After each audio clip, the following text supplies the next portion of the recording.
I think the first book I went to the library in my hometown, Westfield, New Jersey. I was about 10 and I had just joined the library and I was so excited. And I rode my bike down and I think the first book I got out of there was Little Women, which I loved. We had some books at home and I must have read some of Louisa May Alcott's books, but anyway, that was, and soon after that I got measles and I told my father, I've got to get the book back before it's too late. It's due. You'll have to take it.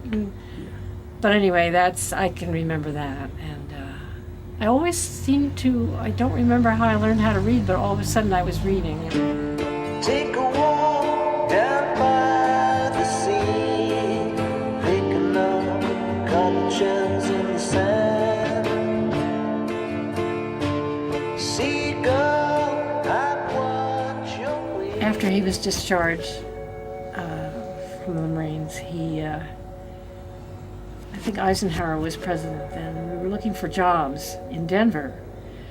Well, we had a hard time finding anything, so then he decided, well, there's a steel mill in Pueblo, so let's move to Pueblo, or let's go see what's going on there.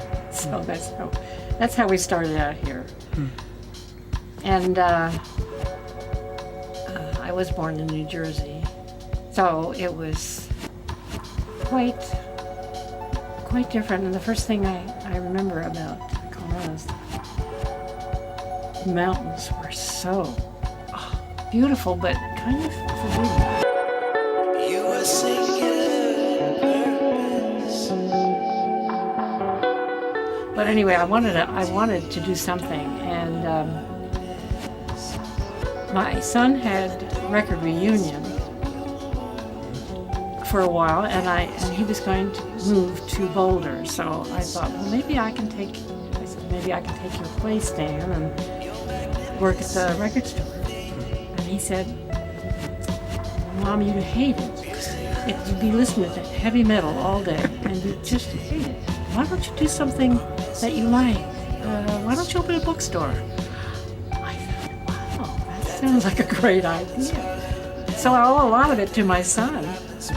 And there happened to be a little store nearby here that was for rent at that time. So I talked to him, and he was ready to move out, and the rent was like $65 a month. It didn't have any bathroom or water. No. So I would run over to the library for the bathroom, or and for water, I took a jug of water. I had a friend of mine who wanted to be a partner, so she was a teacher also, so she would come part-time and help me out. And that was a big help, because her mother had been a librarian, so she knew how to arrange books and things. That really worked out well.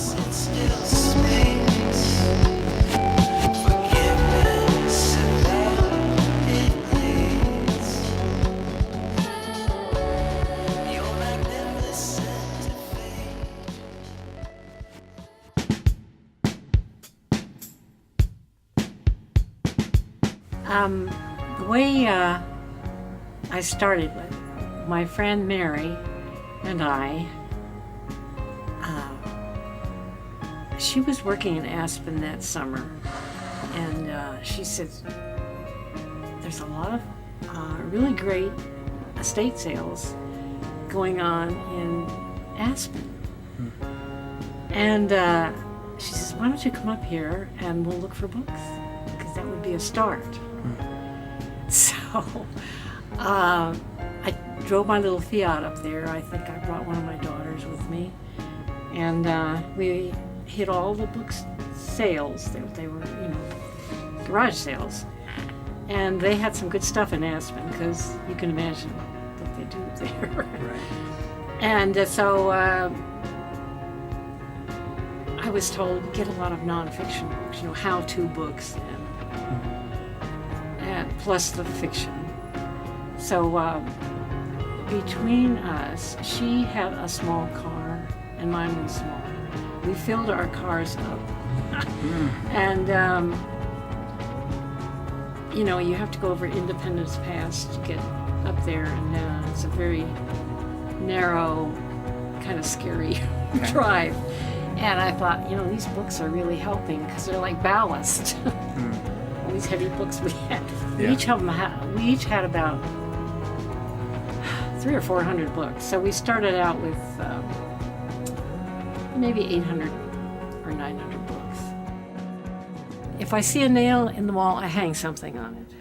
That's how I decorate. I have no rhyme or reason at all. It's just if I see things I like, you know, I hang them up. Or sometimes people give me things. And also, my husband told me not to bring too much stuff home into the house at home. So I said, okay, well, I'll just put it down in my shop. And he can't tell me what to do. You were singular purpose. You broke into our darkness, and the darkness broke your heart. It was you.